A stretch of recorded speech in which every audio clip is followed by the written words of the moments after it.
Let's head over to my colleague, it is Slindelo Masikane, who's out and about for us today. Last week, the Basic Education Minister said arrangements were made to ensure all schools will open today safely. Well, Slindelo Masikane out for us outside one of the schools for us this morning. Slee, where are you and what does it look like?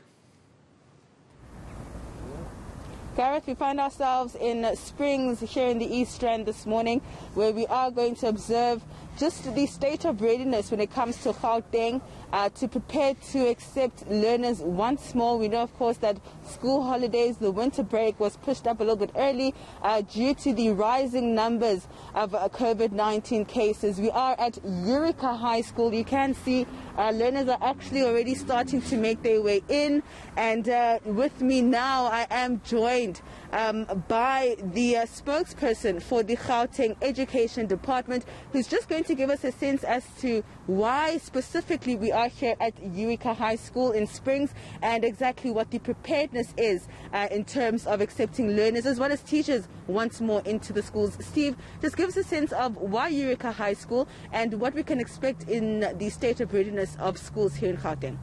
Thanks very much. Remember, in the matric examination, the results, actually this school and the other one in West Rand, they performed very bad, and we felt that we need to monitor them very closely. Hence, MEC has actually adopted both the schools, so he's been monitoring them very closely just to check on how are they performing. So he felt that he need to come here just to, check on whether they are ready or not. But we had an information from our district, offices to say schools are ready. So that's why we decided to, visit 3 out of all our schools just to check on the readiness. And in terms of the numbers of teachers being vaccinated in Gauteng, where are we, and do we have a bunch that doesn't want to vaccinate, and what's going to become of those? Look, remember we have over just 92% of those that have been vaccinated already. We have indicated that now this week we will be starting with the process of, continuing with the process of vaccinating those that could not because of different reasons. Probably they were ill, some did not qualify at that time, and those that were not willing. But because everyone now it's falling on the bandwagon, everyone is taking a jab, probably those that were skeptical, they might be, influenced by, the mood in the country that even now over 18 years of age, they will be, taking the jab from the 1st of September after the president has announced. So probably that will change their minds and they will also come. So we just want to finalize with that process so that everyone in our sector is safe and the environment is that of conducive for teaching and learning, and our learners should be in a position to come back. I'm talking about the primary school. All of them, we want them on the 2nd of August so that we continue to recover the curriculum time that we have lost so much, and we just need to plead to parents.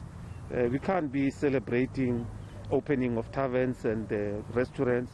Meanwhile, we cannot be happy about our children being at school. So we need to balance and make sure that this assist the department with the positive messaging. We want to, recover the curriculum time. We need to be supported. Tell me about the preparedness to accept learners in primary school from the 2nd of August in terms of full capacity in a traditional timetable. Is Gauteng ready to do that? Look, we are ready. That's why we put an emphasis on making sure that schools are safe, because some parents will be saying in your class you will have more than what you expect. You'll say yes, but we should be in a position to manage the distance and make sure that we conform to all the COVID-19 protocols. Learners should have masks. We should continue the process of washing hands on a regular basis, clean the surfaces, make sure that the environment is conducive and safe. So that's our priority, and that's what we've been putting an emphasis on when we were interacting with our educators, our principals, our districts, and we actually assured our stakeholders when we were actually interacting with them to say we are ready as a sector, and they need to assist us with the messaging, making sure that children come back at schools. Lastly, are any schools today not reopening due to the destruction and the damage over the past couple of weeks due to the unrest in the country? Are any of those schools not reopening, and what is the effect in terms of teaching and learning for those schools as well? Well, there's over 11 schools that we have cases of vandalism, or schools that criminals decided to break in, and we managed to fix those schools, and we are hopeful that today everyone will be at school, and just to make sure that we continue the process of teaching and learning. Thank you so much, Steve. That's where we can leave it for now. We are expecting the MEC to arrive any moment now. We will, of course, be posing some of those questions as well to him. Well, for the moment, thank you very much indeed. Slindelo Masikane out for us in Springs, as we see some pupils coming back for their first day back at school after what was a school holiday that became an early school holiday, then became an extended school holiday as well. So we're back to you again a little later in the morning here on eNCA as pupils head back to class.